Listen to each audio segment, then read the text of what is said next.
Israel is calling up reserve troops along its northern border with Lebanon as it steps up extensive airstrikes on what it claims are Hezbollah sites. But it is civilians who are being caught in the line of fire.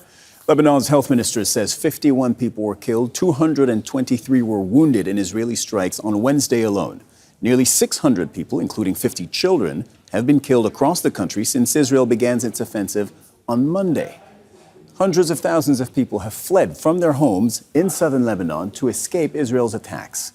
Hezbollah has fired back with missile and rocket attacks. The northern city of Safed was among the areas hit.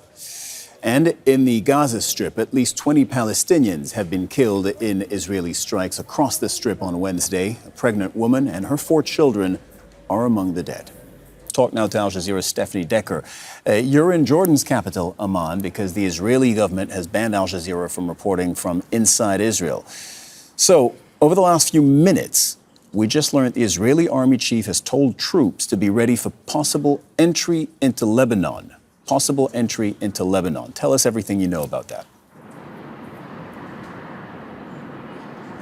Yes, Herzl Halevi, he is the Army Chief of Staff. It follows also the words of the Northern Commander a little earlier, also telling troops you need to be ready for a ground offensive. Halevi also saying that Hezbollah had upped its attack, referring to that surface-to-surface mid-range missile at Tel Aviv early this morning, and that there would be a harsh response later today. Be prepared, and also be prepared for entry. I think, we need to wait and see. Certainly the rhetoric and the message from Israel is that they are prepared for everything. They've also called up 2 reserve army brigades to head north. This is something that they do in times of war.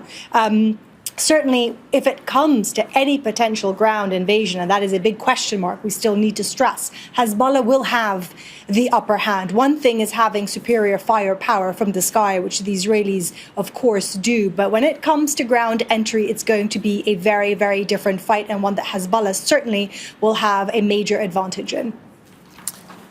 Stefanie, Hezbollah said earlier today that it launched a ballistic missile on Tel Aviv. This is a significant development. It's the deepest Hezbollah missile yet in Israel.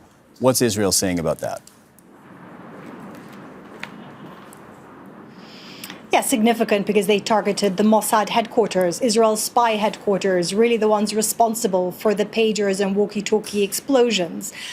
Israel intercepted it. Of course, Israel has a very robust anti-aircraft, anti-missile system using a system called the David Sling, which is far more efficient than the Iron Dome when it comes to intercepting the more sophisticated weaponry that Hezbollah has. And they're taking it very seriously. There is a political and security cabinet meeting in about 2 hours from now at the defense headquarters in Tel Aviv. And, the message from the Israelis, Cyril, is that this is going to continue. I think interesting, though, now we're getting leaks in the Israeli media, and I was contemplating whether or not to actually give it lip service. But apparently the Americans are now talking about, that they are discussing a potential temporary truce with Hezbollah on the sidelines of the UN General Assembly. I certainly look at that with major skepticism, considering how often we have discussed ceasefire negotiations in Gaza, which goes on almost 11 months on, and the Americans really the only ones who can put pressure on Israel, and so far they have done nothing. Stefanie, I'm so glad you set that up. We are going to go to our correspondents both in New York and Washington, D.C., see what we can find out about that very topic. Stefanie Dekker reporting from Amman, Jordan. Thank you so much. Make sure to subscribe to our channel to get the latest news from Al Jazeera.